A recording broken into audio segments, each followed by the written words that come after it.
The numbers told the story. They always do. It's one of those idiots who believe in analytics. This is a numbers game with Gill Alexander on VSiN. Our number 2 of a numbers game at VSiN, the Sports Betting Network, VSiN.com, Game Plus, iHeartRadio, YouTube TV. However you take us in, we appreciate it. It's Gill Alexander. It's Kelley Bydlon. This is Christmas for adults, y'all. Christmas for adults. The NFL draft. Cannot wait. I need this to just happen already, so we can't. So the speculation stops. But we got one more hour to talk this through, so I hope you will indulge us. Clevta, no finer draft analyst, in my opinion, than Clevta. No finer football follow, quite frankly, than Cleve coming up on the show. Chris Fallica, the Bear from Fox Sports, about to break the tie about the wide receivers over under 6.5. It's you and Zach versus. You guys are the over. That's right. Drew and Matt on the under 6.5. And so Chris has a bet on that. He's going to break the tie. First, real quick, we get tweets at Beating the Book. Am I allowed to read those? Yes? Oh, okay. Thank you. This is from Primetime. Pretty sure Antonio Pierce was on the phone speechless due to hearing breaking news that the Commies are drafting May number 2 overall. See, stop doing that. No, they're not. Stop it. Indiana Jet. If you're looking for someone with proven accuracy, Peter Schrager is 5-1 predicting the Jets picks over the last few years. He missed last year, but was one of the few who accurately predicted that they would go edge rusher. And then he continues on. But essentially, we want to know who did Schrager have this year? It is Brock Bowers. Jamie Leva. If I can teach you to play frolf, that's Frisbee golf, Kelley, frolf, and blow a bubble at the same time, can we start talking sushi spots? Cashed my Nas ticket last night, 61-1. I might be able to afford it. Jesse Welch. Listen, fellas, swear someone gave out Nas Reed on ANG. I grabbed it, too, at 50-1. Had to be Drew, right? Drew Dinsick. It probably was. Probably was. I mean, we talked a lot about it, but I wouldn't have seriously considered a bet back in November or December because I had Bogdanovich and Powell tickets I thought were looking great. So it wouldn't have been me. Someone gave it out. Someone did. Wasn't me or Kelley. Ladies and gentlemen, he's the Bear. You know him from Fox Sports and the Bear Bets podcast. He joins us now, currently, courtesy of the Progressive Guest Line. It's Chris Fallica. How you doing, Chris? I was the one that gave out Nas Reed. Of all people, the one guy who could not care less about the NBA was Fallica all this time. I care about it. When do we officially get screwed on our Wembanyama Defensive Player of the Year? Oh, next week. Next week it happens officially. Yeah, next week. We're all looking forward to that, believe me. By the way, 14-8 in the known votes on that. 14-8 in favor of Rudy Gobert. That's the latest you saw? Yeah. Okay. It's amazing. It's truly amazing. Yeah. Not good is how I would define that. All right, Chris, let's start with the wide receivers. Break the tie for us. You went over or under 6.5 wideouts? I went over just because we're definitely getting 6. We're getting the obvious 3. We're getting both Texas guys, and we're going to get Brian Thomas, even though the medical, some teams have a red flag on it. So all that really means is we need one team to potentially jump back in or take a wide receiver late, whether it's Ladd McConkey, whether it's Leggett, whether it's Keon Coleman, whether it's Tony Frank, someone. And I think there might be a little thing out there. Like if the Patriots the Patriots need bodies and players. If they take a quarterback at 3, like who's to say the Patriots don't jump back in at the back end of the first round and take a wide receiver to pair with their quarterback because they have nobody. So I'm on the over at plus money. I'm on the over. All right, you also have a thought on, but you understand why the people, you should say this. Absolutely. You understand the under. I totally get the theory, and that's kind of what Todd McShay was talking about too, with why the offensive tackles and the linemen going early is the way to look, because there are so many wide receivers potentially available at the back end of the first round or early in the second round. So I totally get what Drew and Matt are saying. All right, and if someone that's why they post these numbers and we get to bet into. That's right. If someone came to you right now and said, "Okay, what's available right now that I should bet?"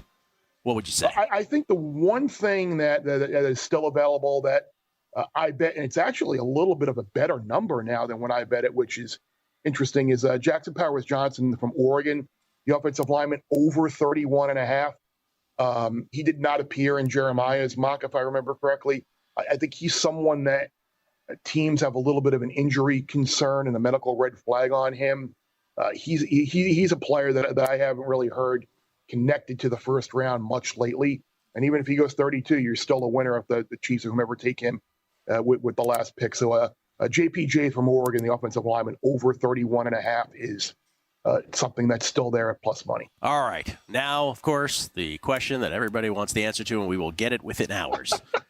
After 1 and 2, if you believe it's Caleb and Jaden to the Bears and the Washington football team, respectively, what happens 3, 4, 5, 6, 7? I think, and Drew mentioned it before, what you mentioned it via Drew, is there's a pretty strong belief out there the Patriots want J.J. McCarthy. So I think they may potentially the Giants are looking to move up to 3. They want Drake May. So they don't think they're going to be able to do it. But if the Giants were to move up to 3, they would take Drake May at 3. The Patriots would have the 6th pick. Then they would trade back with the Cardinals to go to 4 because they would know whomever it is with the Chargers. Like the Chargers then at 5 would be the sitting duck trade partner, where the Patriots wouldn't be able to get McCarthy at 6. So you'd have your quarterbacks go 1, 2, 3, 4. And then at 5, the Chargers would take either Latham or Alt, whoever they want. 6, then the Cardinals would get their wide receiver, Marvin Harrison. And then at 7, the Titans would take whomever the Chargers didn't take at 5, Alt or Latham. So that's kind of what you're looking at. But if you notice this, you're looking at a path of these wide receivers potentially falling a little bit to 8, 9, and that's something that I think you need to kind of, if you're trying to marry a pick to the Falcons and the Bears at 8 and 9, I'd be careful there because I think that's an obvious trade-up spot for teams picking 11, 12, 13, 14 that maybe want an offensive lineman, maybe want one of the wide receivers that fall. Maybe want Brock Bowers, who might still be there. So, and I think that's one of the things that, as a Jets fan, like I kind of think that Joe Douglas is a little bit worried about that. Like they're kind of just sitting there, and they may not even know right now who they're taking because it's ultimately going to be who's left amongst Bowers, wide receivers, left tackle that they may have a plan for. So if one of their guys isn't there, don't even be surprised if Jets trade back a little bit too because they don't have a 2nd round pick. Okay, so just let me clarify that again. Caleb 1, Jaden 2. Your scenario that you just came with was Patriots trade out of 3 with the Giants. Giants go to 3 and take Drake May. Who trades with the Cardinals at 4 and takes JJ? The Patriots trade back to 4. Oh, they trade back to 4. They take JJ.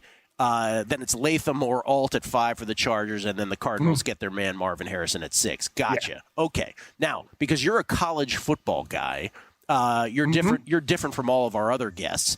So I want to get your other guests today anyway, because we got a great ranking from David Silverton over at Our Lads yesterday on how he has the quarterbacks and the wideouts ranked. Can you give us yours for both of those positions? Quarterback, I would say Caleb 1, Jaden Daniels slightly behind him, Michael Penix 3, Drake May 4, J.J. McCarthy 5. Would you draft Penix in the first round despite you would? Yes. Despite the medicals? Yes. And supposedly his medicals did not come back as bad as they were rumored to be. So, like, it's one of the, and this is something we've talked, like, I was not on, like, do I think maybe these guys are first round? Like Bo Nix, I don't think he's a first round pick at all. But you hear someone's taking him in the first round. And I was over 4.5 on the quarterback. I thought Penix would be a first-round guy. I couldn't quite get there with Nix, and I even joked on the podcast, like, if I hear Bo Nix's name called tonight, look for me at the local blood bank and wherever else in the pawn shop, giving things away. But fortunately, I kind of got wind of that early enough where I was able to kind of get off some of my Bo Nix over 32.5 position. So it won't ultimately be that bad, but I do think we're getting 5.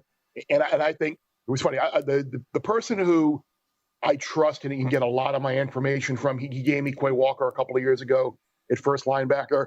When I had been talking to him earlier in the week, he was like, what are you looking at? And give me some examples. And he came back immediately with Hammer, Penix under. hammer it before it changes.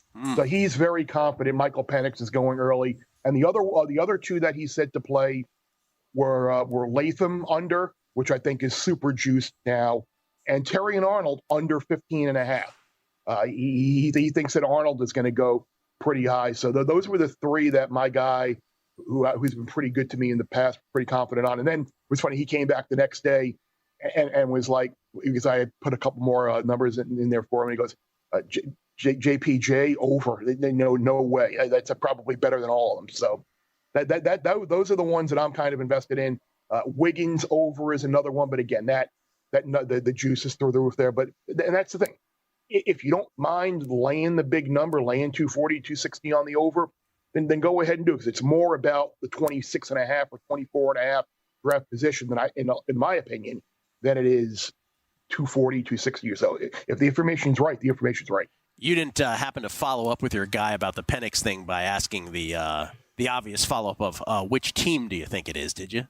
No, I did ask him, courtesy of Will Hill's thought about the Rams, and he said to me, like, the Rams don't have any more money on the book for Stafford after the year, so they could be interested in a quarterback. They've done their homework on quarterbacks, but he doesn't. He thinks the Rams are in a win now position, and the Rams probably are not going to go quarterback round one. So I'd have asked Antonio Pierce, but he was on the phone this morning, so I really should have. Yeah. Hey, who are you picking? Exclusive numbers game report right there. Antonio Pierce was on the phone this morning. That's right. Thank you, Chris. Appreciate it. You're Good welcome. luck. You're welcome, bud. Chris Fallica, who may be in the same location Matt Brown is if things don't go his way. Maybe.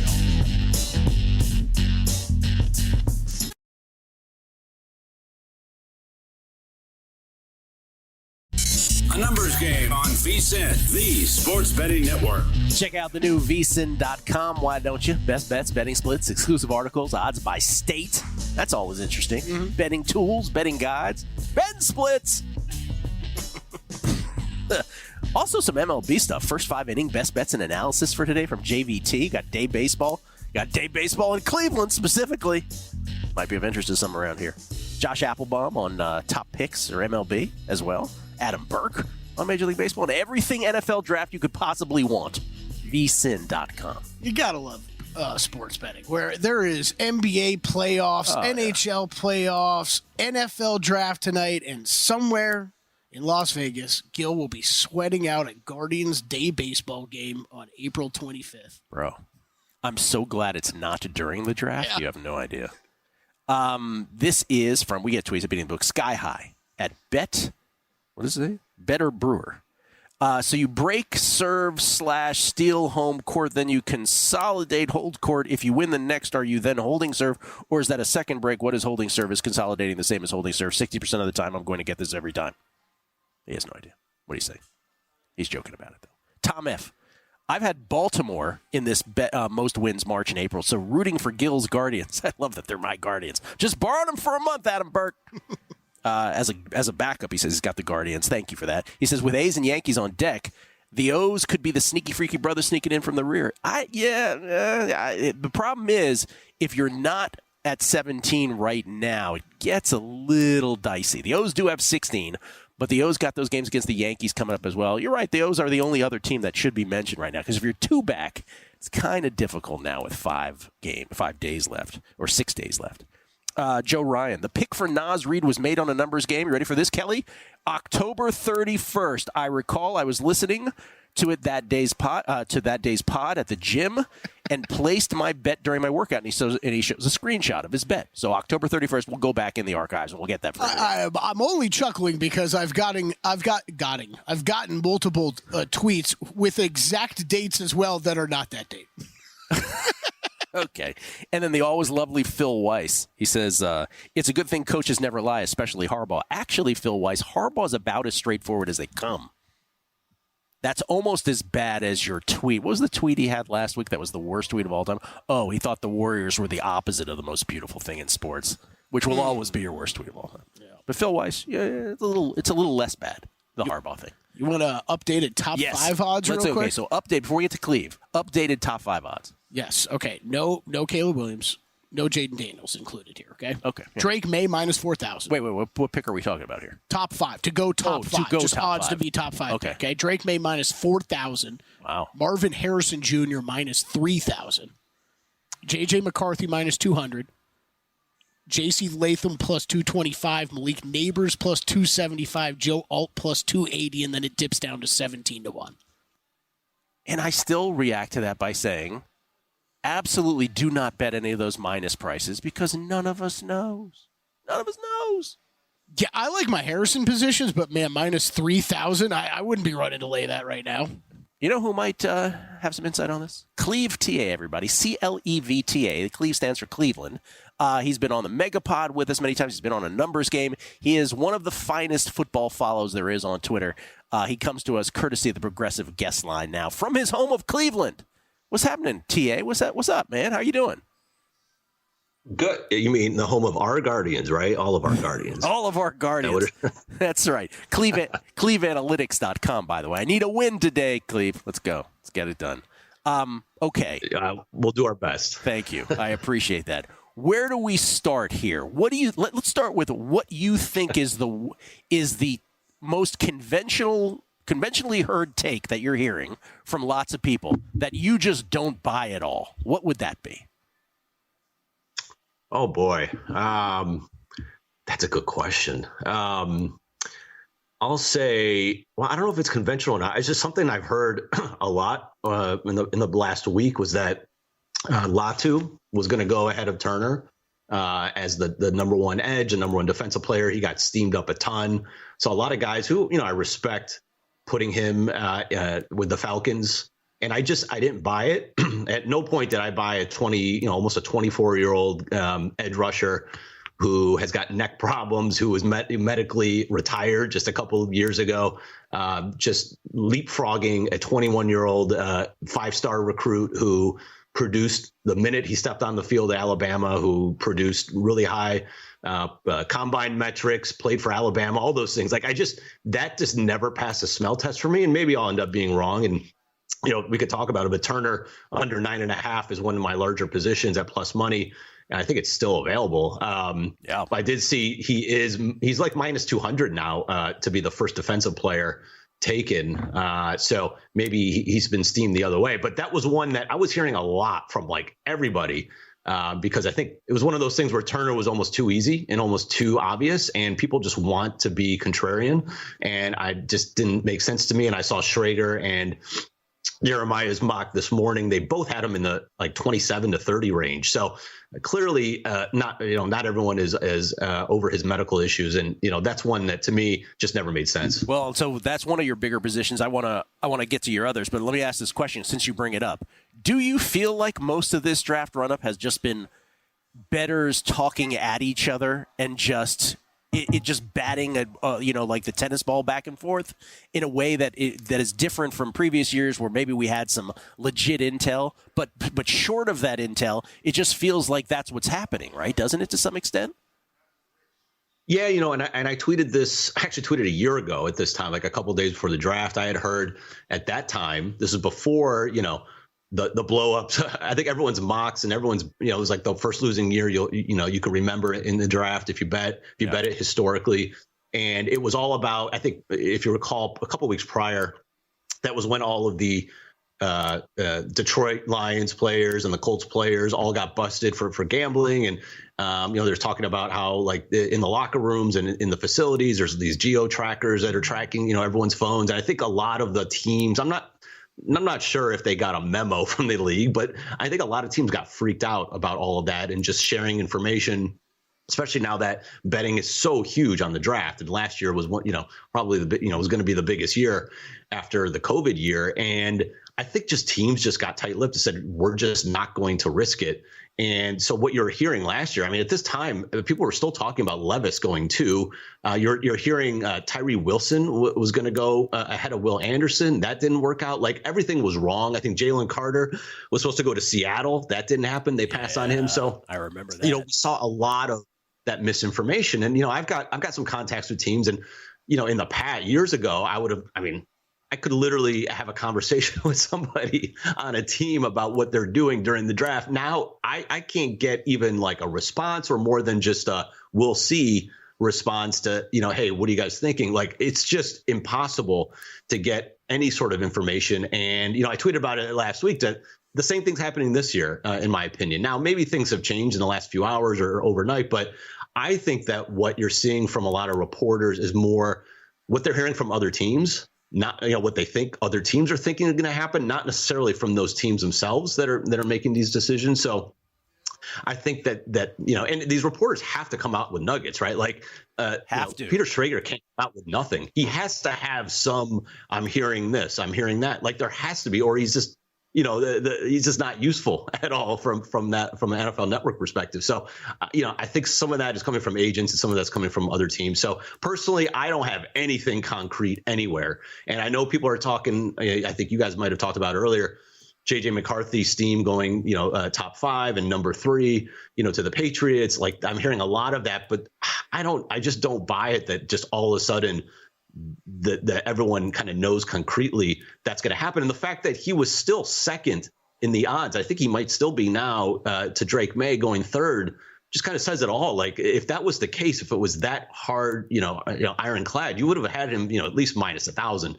And so I think, I think there's one of those where it was just value and it was closer to a coin flip than it was, where he was sitting, maybe 24 hours ago. And the people are just taking the value and embracing the variance more than anything. We got so go ahead, Gill. Just to update a couple of those. Yeah. So, we talked about before McCarthy minus 200 to go top 5, but he is plus 180 to go third overall. Drake May minus 240 there. And then going back to Cleve's point on Dallas Turner, under 9.5, currently plus 140 on that draft position. So very bettable if you buy into that. Give us one. We got 30 seconds here before the break here, Cleve. Give us one other big position you have.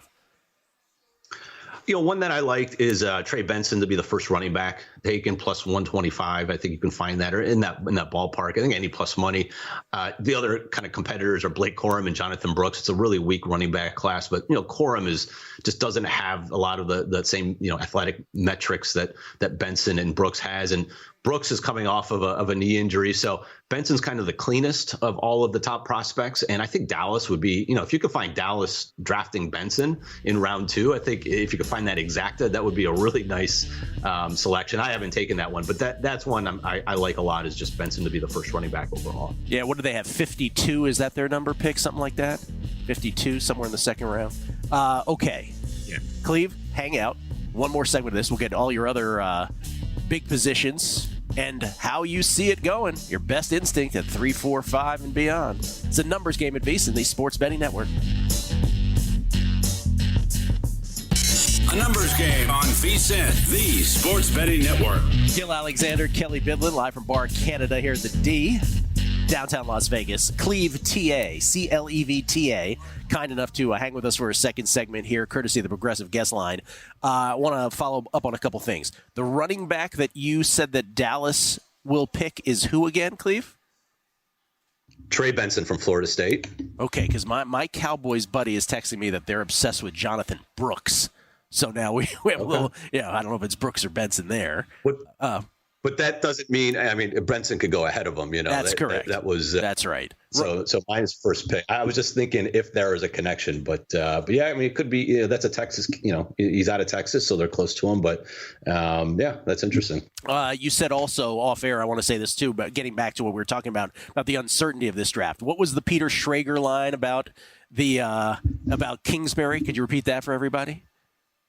Yeah, so Schrager, if you follow him, he's had these kind of off-season podcasts with a lot of the old NFC West guys with McVay and Kingsbury and Shanahan, and obviously Kingsbury leaving and going to Washington as their OC. He said this morning on air, he's like, I don't even know what they're going to do, and I'm as close to Cliff Kingsbury as anybody. They're like best friends, and so he's like, if I don't know, then there's no way anybody else knows. So that's a similar sentiment that I have with kind of my contacts. So that just kind of shows you how tight-lipped a lot of these teams are. Now, maybe there's a leak at a team or two, but it's just, I think it's more of a league-wide thing right now that the teams are just not going to spill all the beans unless there's a real purpose behind it. and they want you to know it, and then that's a different story, right? So it could be strategic on that end. Okay, let me rephrase all of this by asking this, because that gets back to what Drew was texting earlier. Like, yeah, Jaden Daniels to Washington is a favorite, but minus 1,000 is a little too high. So, okay, given the uncertainty of all of this, if I said to you right now, I'm like, all right, it's 24 hours from now, you ended up with either a very small win or a very small negligible loss in this draft, would you take that right now? I wouldn't, only because, I actually don't have as much risk right now. I think with the lower limits all over the place, and just I'm only taking big minus money wagers if I have concrete information. That's how I've always treated the draft. So I won't speculate and take a long kind of a big minus number. So everything I have is pretty much plus money. Okay. And so, I'm sure it's fine to take a small win, but I don't have enough risking. Even if I lost every single wager that I've taken, it's not going to really kill me. Okay. This isn't if this is week 5 of the NFL and I lost every game, I would take a major bath. This isn't even, I would say in terms of risk, this is like a Thursday night and Monday night game combined, sort of, that in terms of amount of money at risk. It's not that much. Okay. So, to me, I'll take my chances. I just want to get the perspective on that. Okay, so then what are your biggest positions of the ones we haven't mentioned? Yeah, and again, like I said, big positions is kind of relative, but the couple that I mentioned that I liked already, and then I'll add. So I have Nate Wiggins, first cornerback at 40-1. You can see I take a bunch of longer shots. He's down to 16-1. This tells you how flimsy the market is. I tweeted it yesterday, and it plummeted immediately just because it doesn't take much to move these lines. I wouldn't take it at 16-1, but I took a long shot there. I do like his under draft position. You can find, it depends on the book, but anywhere from 26.5 to 28.5, and 27 is a big number. That's Arizona. They could use a corner, but you can get 26.5 under at plus 211. He's falling in many people's eyes because he's very thin, but he ran the fastest 40 at the combine amongst cornerbacks. He's 20 years old. Comes from Clemson. I profile, I've got a whole database, and we could talk about, historical trends and those sorts of things. But this type of profile, teams will overdraft a very, very fast guy like this. We see it all the time. I mean, the Raiders used to do it all the time, right? They did it with Henry Ruggs a couple of years ago. So I'm just taking the chances that there's enough teams that need it, that have a need. The top of the cornerback market is not, Mitchell and Arnold are fine, but they're not elite guys. So there's just not enough separating. I mean, DeJean is a, hybrid safety cornerback. He might move positions. So there's enough wiggle room there for me that I think he can go under, and then, like I said, the long shot with him first quarterback off the board. Otherwise, I like to take a look at teams matched up in terms of the first position that they're drafting. Again, lower limits, but you can get some really nice numbers. I'd like the Ravens to take an edge or defensive lineman at plus 500. I got that this morning. My thought process there is that they do need an offensive lineman really badly. But the offensive line position, especially at tackle, is so deep and the edge rusher is so weak, it drops off significantly at the end of round 1, that they'd rather just kind of, draft, I guess horizontally and take the edge rusher or defensive lineman at the end of the first round, and then come back with a lineman in the second round on the offensive side, because just kind of the value perspective. So that's one. My Browns, I have a plus 500 to take a wide receiver first. They don't pick to pick 54. But they're at 500 last week. It's 250 now. I would still take that. I think it's between a tackle and a wide receiver. And they only have Jerry Jeudy really under contract next year.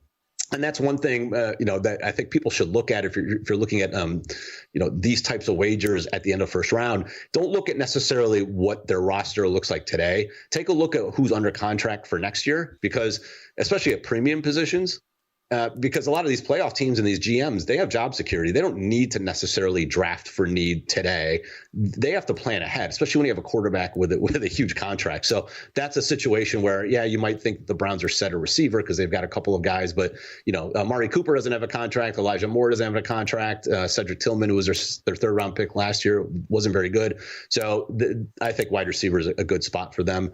And then the last one I like is Carolina, first pick to be an offensive lineman at plus 175. That's the second largest, or that's the second favorite behind wide receiver. And it's funny, because only reason wide receiver is favored, I think, is because Xavier Leggett. I don't know if you saw this. So they have the 33rd pick. He came on a podcast a few days ago and said that the Panthers said that they would take him if he's there. I love that. Which is funny. And so his over-under, I think, went from 41 to 33, which is where they pick. And that became the lead, the favorite in terms of position group. But then, I told some buddies when I heard that, I started laughing. I said, well, I'm sure they tell it to 20, 30 different guys. Like, of course, I mean, that's just like a common thing. And Dave Canales, the head coach, was asked about it yesterday at a press conference. And that's what he said. He's like, I probably told that to 30 other guys too. So, that one I think has value because offensive line is a huge need for them.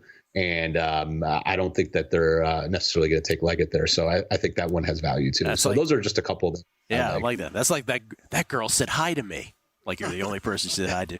Real quick, you mentioned the thing about the trends, and I've seen you throwing this out. How much do you rely on your historical stuff? Yeah, so I think for me, like in order of hierarchy, how I look at some of these draft wagers historically has been if I have concrete information, like that's automatic bet, right? Like this is fire as much as I can. If I don't, if I'm absent that, which is happening a lot this year, I look at, I've gone back, I've got a database going back, 30 years. And obviously the GMs that are around now, I'm looking more recent, it's like the last 5 years, just how often do they draft younger players versus older players? How often do they draft for athleticism? How often do they draft for premium position versus non-premium position? All those sorts of things. And you'll see like there's a handful of GMs that have a quote unquote type, right? Like Brian Gutekunst, who's the Green Bay GM. He was actually he had a press conference a couple of days ago, and there's a clip of him. They asked him about athleticism in round one. He said, "Yeah, high athleticism players have the highest upside," and like he was pretty open about it. And in my notes, you'll see like if you go to my website, he's only drafted athletic players. I look at relative athletic scores. He's had 6 picks in round one in the last 5 years, and they've all had a high athletic score. And so, Jerry Jones in Dallas, they only take younger players in round one. Jason Licht with Tampa, 4 first-round picks since 2019.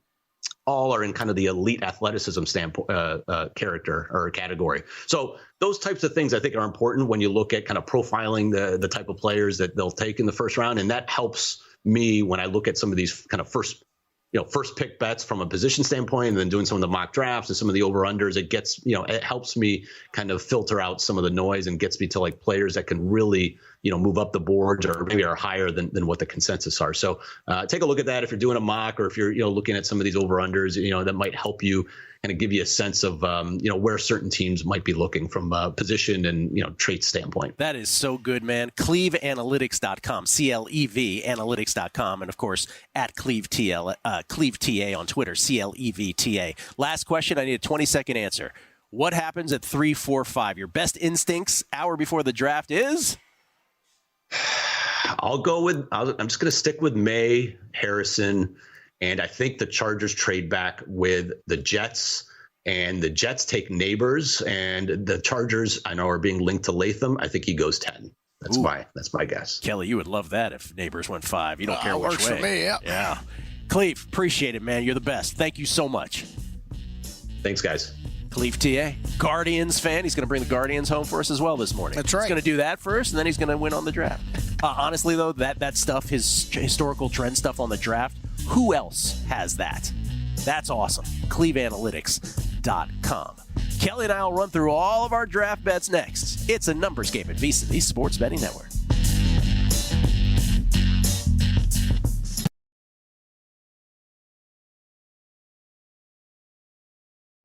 A numbers game on VSiN, the Sports Betting Network. Don't miss out on any of the NBA playoff action at DraftKings Sportsbook, an official sports betting partner of the NBA. From the play-in tournament through the finals, DraftKings Sportsbook has you covered with same-game parlays, live betting, odds boosts, and so much more. Download the DraftKings Sportsbook app and use code VSiN. New customers bet $5, get $200 in bonus bets instantly. That's code VSiN only on DraftKings. The crown is yours. Gill Alexander, Kelley Bydlon. We get tweets at Beating the Book. Mike Alvarez. Oh, I always love Mikey. He says, on my recent trip to Las Vegas, I posed as a valet for at Antonio Pierce and at Gill's building and outed Gill as a certified Raider hater to Antonio Pierce. He is not happy with you, Gill. You have a tennis player with repaired Achilles chance head-to-head against him. This is from Jay, Touchdown Jesus. Not where I thought we'd be for a Guardians game on April 25th, but here we are sweating it out. Let's go!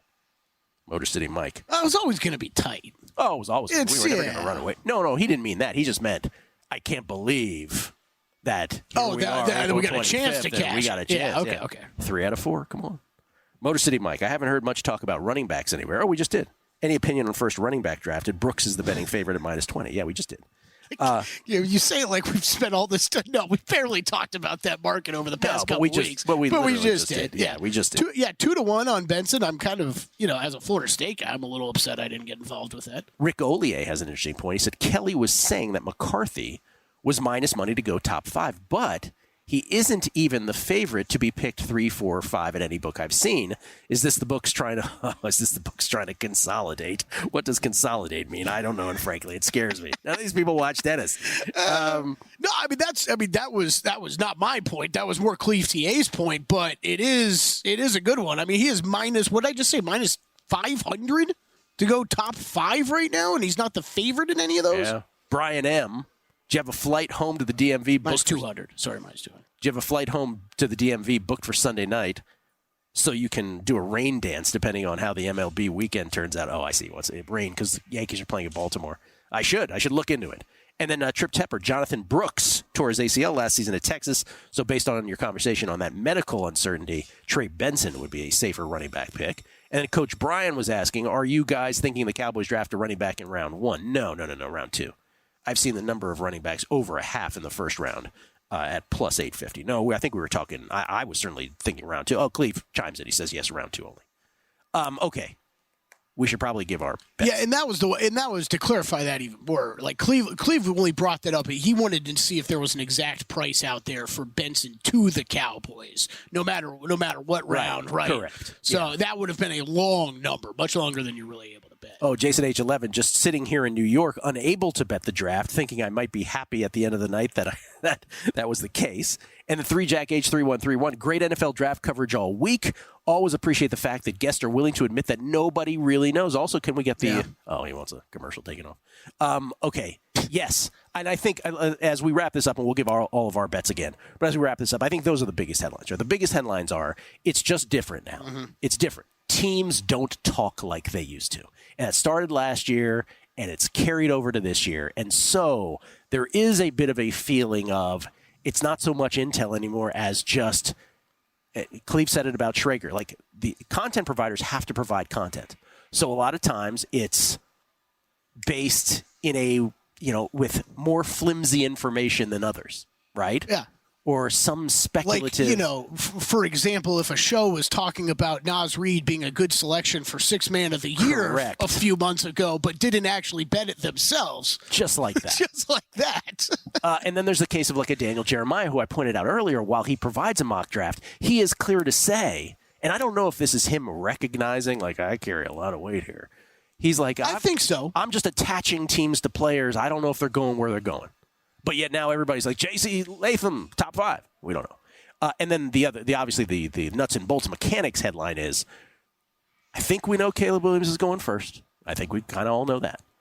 I'm pretty sure Jaden Daniels is going number 2. You know how I feel about that. I thought it strongly last week enough to make a bet on him when it was minus 125. After that, I got no idea. Yeah. None. I think the key too is I know it might be frustrating for some people out there listening, but this is, I think we've had a lot of smart guests on over this past week, but even over the past couple weeks talking about the draft and their openness to saying that hey, I'm not betting a ton. There's a lot of information shaky. Look, a lot of us got beat bad last year, and when we don't really see the landscape improving, right? There's no reason to go. Chasing some wins that you're really chasing. We really think we're chasing. And yet, look at all our bets. So here it is. Here are mine, in case you missed it at any point this week and last week and the week before. Because these were always the last couple weeks in the last 3 weeks. Yeah, but you're less than you were a year ago, 2 years ago, aren't you? Maybe by a touch. Not by that much. All right. Jaden Daniels, second pick of the draft, minus 125. This is exactly 6 days ago. This is when the number crashed on him. I had no intention of being in this market, but once his agent was liking tweets about how the Commanders had 4 quarterbacks at once, and he didn't like that, and Mike Florio ran with it as stupid. Everybody decided that Jaden Daniels wasn't going to end up as the number 2 pick, and I got Jaden Daniels minus 125. Marvin Harrison, 3rd pick, is 25-1. I did that based on the blow-up scenario of the draft, which is if the Patriots actually don't love one of these quarterbacks and they don't get a trade that knocks their socks off, there's the receiver, the best receiver in the draft. They just get stuck and have to pick best available players. I guess we'll take this guy. Right. 25-1.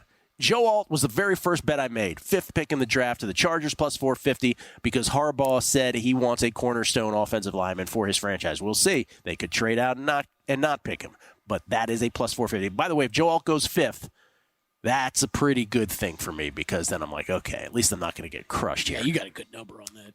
Roma Dunze bet under 8.5 was about Fallica, who said the Giants are really obsessed with him. Dallas Turner under 9.5. That was the notion that the Falcons are going to pick him 8th. I got him at plus money. Better number out there now, plus 140 right now. That's plus 140, still there. Not as many people think that he's going to Atlanta at 8. Jaguars' first pick, actually, you know what? Along with Joe Alt, this was my first pick, and I actually bet it twice. Yeah. Jaguars' first pick was the cornerback. Every mock draft back then had Jaguars picking corner. I believe they had the 21st pick, if I'm not mistaken. 17, something like that. Now I'm getting all confused. But they're a little past the midway point of this draft.